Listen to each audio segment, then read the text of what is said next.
Merci de vous savoir aussi nombreux à nous suivre en ce moment. Il est 13 heures à Bamako. On vous sert un menu chaud de l'actualité.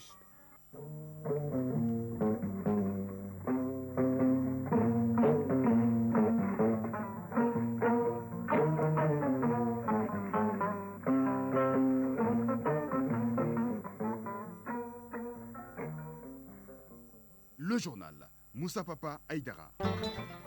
Au sommaire, promouvoir les gestes écologiques et les pratiques de recyclage des déchets plastiques au Mali, c'est la vision d'une rencontre initiée par le ministère en charge de l'environnement à travers un programme régional. L'idée est soutenue financièrement par le secrétariat des conventions de Bâle, Rotterdam et Stockholm. La disponibilité des services de santé sexuelle et reproductive de lutte contre les violences basées sur le genre au cœur d'un nouveau programme lancé à Bamako. Il sera mis en œuvre dans les régions de Ségou et Mopti pour répondre aux besoins des femmes et des victimes de la crise humanitaire au Mali. Le Mali présent à Sochi, dans le sud de la Russie, à travers son chef de la diplomatie.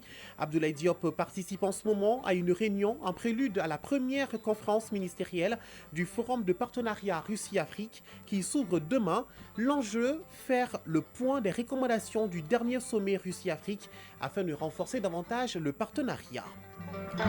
Et puis en sport, comme vous le savez, le sélectionneur national Tom Saintfit a dévoilé hier une liste de 25 joueurs pour les matchs contre le Mozambique et l'Eswatini. Et en termes d'affiches, le Stade malien joue contre Kajisport Academy de Cameroun ce samedi. Mesdames, Messieurs, bonjour et bienvenue à cette édition. La problématique des déchets plastiques sur la table d'une rencontre avec les acteurs de l'environnement. En première ligne, le ministère de tutelle qui, à travers un projet régional financé par le secrétariat de convention de Bâle, Rotterdam et Stockholm, veut surtout une gestion écologiquement rationnelle des déchets plastiques, aussi promouvoir la mise en œuvre des amendements de la convention de Bâle sur les déchets plastiques dans les pays de l'UEMOA. Les parties prenantes réfléchissent donc aux enjeux de la pollution plastique. Agibou Koulibaly nous en dit plus. Au Mali, les déchets plastiques représentent une part importante des décharges d'ordures, ce qui pose un risque environnemental accru. C'est dans ce contexte que le projet financé par le secrétariat des conventions de Bâle, Rotterdam et Stockholm a vu le jour. Ce projet, en plus d'inventorier les déchets plastiques, cherche à promouvoir une gestion écologiquement rationnelle de ces derniers. Mahamadou Aïdara, secrétaire général du ministère de l'Environnement, de l'Assainissement et du Développement durable. Le secrétariat BRS a financé le projet intitulé Amélioration de la collecte et de l'échange d'informations sur les déchets plastiques dans les pays de l'Union économique et monétaire ouest-africaine et inventaire des pesticides obsolètes et des déchets de contenants de pesticides au Bénin et au Mali. Ce projet régional a pour objectif, entre autres, d'informer sur la problématique des déchets plastiques en vue de leur gestion écologiquement rationnelle dans les pays de l'UEMOA et de promouvoir la mise en œuvre des amendements de la Convention de Bâle sur les déchets plastiques dans la région. Les participants ont eu droit à une intervention d'Ablaye Diao, un expert de la Convention de Bâle, Rotterdam et Stockholm, qui a expliqué l'importance des conventions internationales pour encadrer la gestion des déchets dangereux et promouvoir des pratiques responsables. L'atelier a permis aussi de présenter le guide d'inventaire de déchets plastiques et d'examiner la méthodologie de collecte des données. Mahamadou Aïdara, secrétaire général du ministère de l'Environnement, de l'Assainissement et du Développement durable. Au cours de cet atelier, vous aurez à prendre connaissance des effets néfastes de la pollution plastique à l'échelle mondiale, les champs d'application des conventions BRS, de l'approche méthodologique adoptée pour consulter, informer et former les parties prenantes au niveau national afin de collecter les données relatives aux déchets plastiques au Mali. À cet effet, je vous invite à vous approprier des documents qui vous seront présentés afin de les adapter aux besoins nationaux.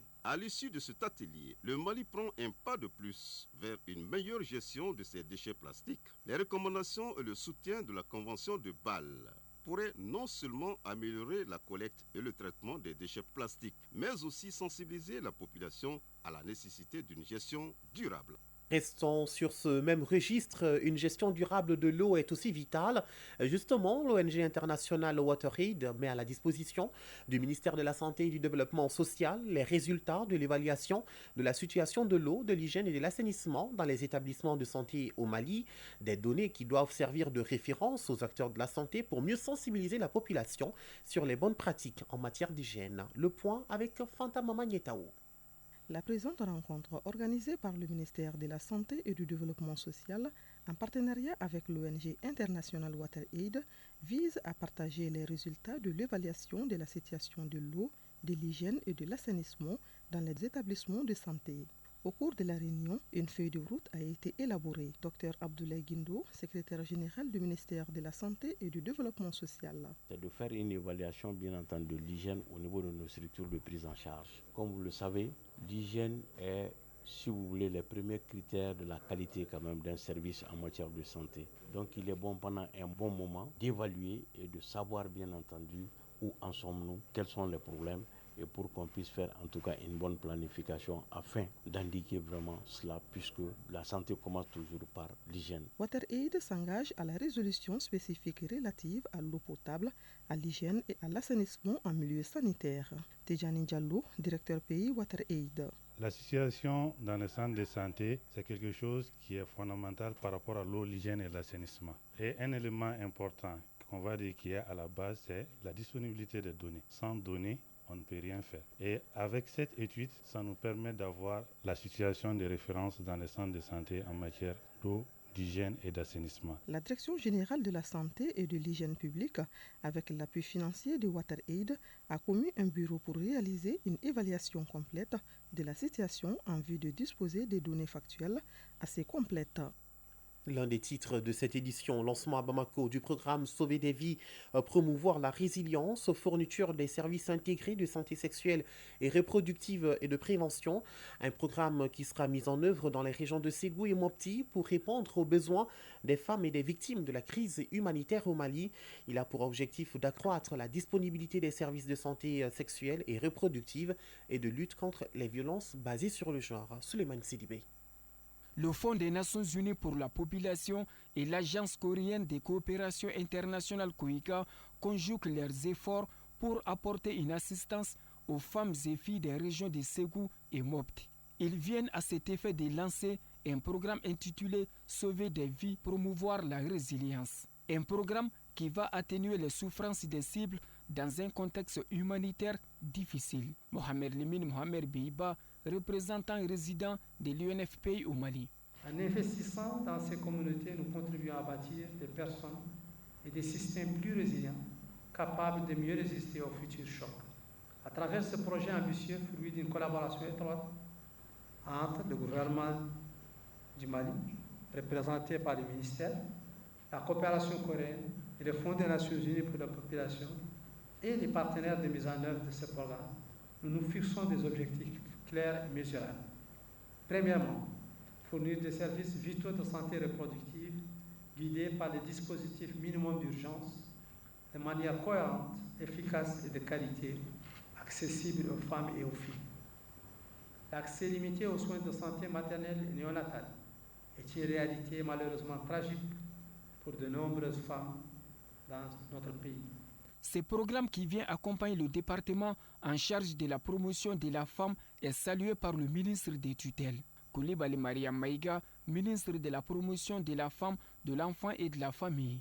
Le projet Sauver des vies et promouvoir la résilience, fourniture de services intégrés de santé sexuelle et reproductive, de lutte contre la violence basée sur les genres, liée au sexe pour sauver des vies, dans les situations humanitaires au Mali, précisément à Mopti et à Ségou, et le niveau national est d'une importance capitale pour mon département, et égard aux objectifs à atteindre, à savoir la prévention et la réponse en matière de VBJ, et contribuer à la réalisation des objectifs de développement durable 3 et 5 à travers la promotion des droits à la santé reproductive et la prévention et gestion de la violence basée sur le genre dans des situations de crise.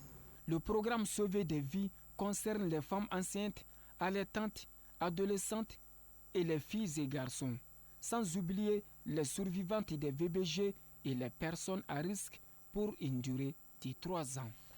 13h09, suite de ce journal, juste après cette bulle musicale. Actualité internationale à présent au Tchad, l'armée continue ses opérations contre Boko Haram. L'offensive est menée par le président Mahamat Idriss Déby Itno. Il déplore n'avoir reçu aucune aide de la force multinationale mixte. Des frappes aériennes ont fait beaucoup de morts et de blessés du côté de l'ennemi, selon le président dans une interview accordée à la presse présidentielle. Au Ghana, le Parlement a suspendu ses activités pour une durée indéterminée le jeudi dernier.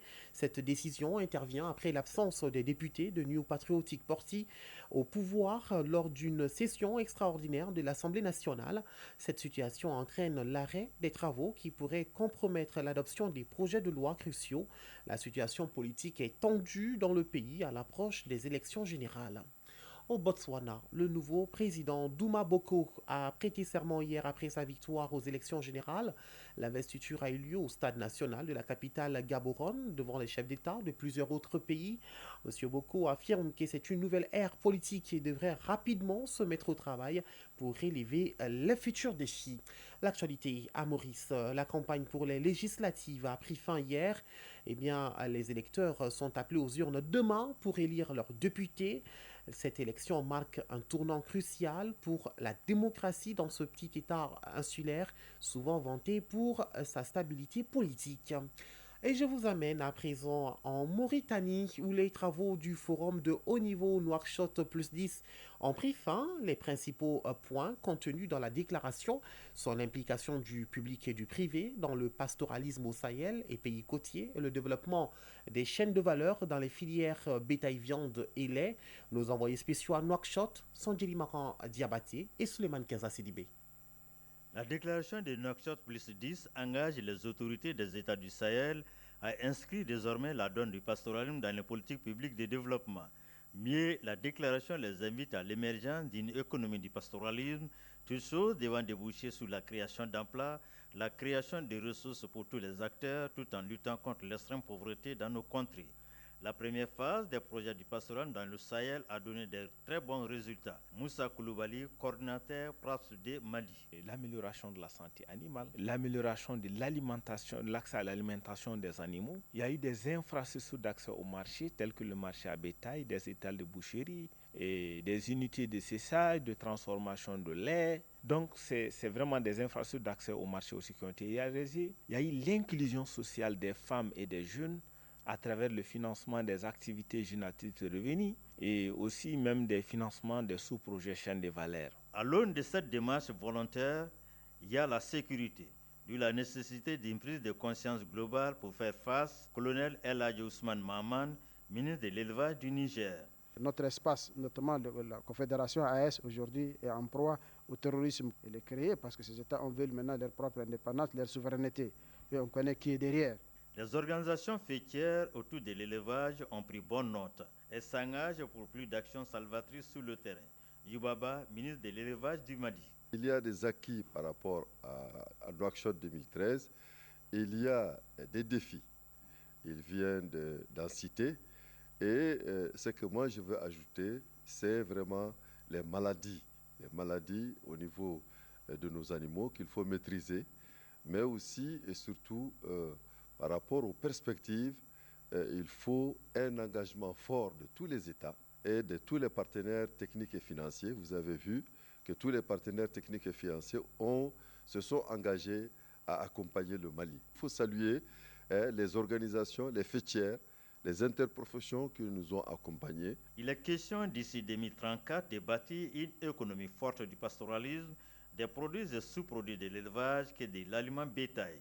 Certains préconisent la mise en place d'un circuit de production et de distribution des plantes fourragères dans nos pays. En tous les cas, les bailleurs de fonds, principalement la Banque mondiale, ont renouvelé leur engagement pour le développement de l'élevage et la transhumance apaisée dans le Sahel, en Afrique de l'Ouest, de l'Afrique tout court. Nouakchott, Suleiman Kenza Sidibé, Limagan Diabaté pour l'ORTM. De la Mauritanie, posons nos valises en Russie. Le Mali participera à la première conférence ministérielle du Forum de partenariat Russie-Afrique qui s'ouvre demain à Sochi, dans le sud de la Russie. Le ministre des Affaires étrangères et de la coopération internationale, à la tête d'une forte délégation, est déjà sur place. Ce forum, qui regroupe une cinquantaine de dirigeants russes et africains, sera l'occasion de faire le point des recommandations du dernier sommet Russie-Afrique afin de renforcer davantage le partenariat. On fait le point avec nos envoyés spéciaux à Sochi, Sidiki Dombele et Abdul Salam Bambara. Promouvoir un monde multipolaire avec des partenaires africains, voilà tout l'enjeu de cette première conférence ministérielle Russie-Afrique qui s'ouvre ce samedi à Sochi, dans le sud de la Russie. Plus de 1500 participants, dont une cinquantaine de ministres, sont enregistrés. Le Mali est représenté par les ministres des Affaires étrangères et de la coopération internationale, Abdoulaye Diop, qui participera aux 19 tables rondes et événements thématiques pendant les 2 jours. Des thématiques qui portent entre autres sur la lutte contre le terrorisme, la coopération dans le domaine de la santé, de l'enseignement supérieur, de l'agriculture ou encore la formation d'un système international de sécurité de l'information. En somme, Moscou et ses partenaires africains veulent afficher à travers ce forum leur volonté partagée d'aller loin dans le renforcement du partenariat stratégique. Il faut rappeler que cette conférence ministérielle est une des recommandations du sommet Russie-Afrique tenu en juillet 2023 à Saint-Pétersbourg, sommet qui avait vu la participation du président de la transition, le général d'armée Assimi Goïta. Sochi, Sidiki Dambélé, Abdul Salam Bambara pour l'ORTM. Il faut bien signaler donc que le ministre Abdoulaye Diop participe en ce moment à une rencontre à l'issue de l'ouverture demain de la conférence ministérielle du Forum de partenariat Russie-Afrique. Et Abdoulaye Diop aura aussi des entretiens avec certains de ses homologues, dont Sergei Lavrov, le chef de la diplomatie russe.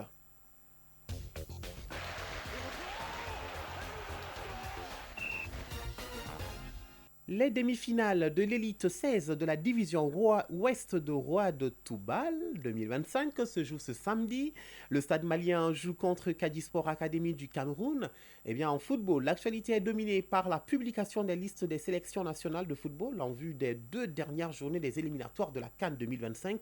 Le sélectionneur national Thomas Sankit a dévoilé hier une liste de 25 joueurs pour les matchs contre le Mozambique et les Swatini. Le développement de tout cela avec Famourou Djurté.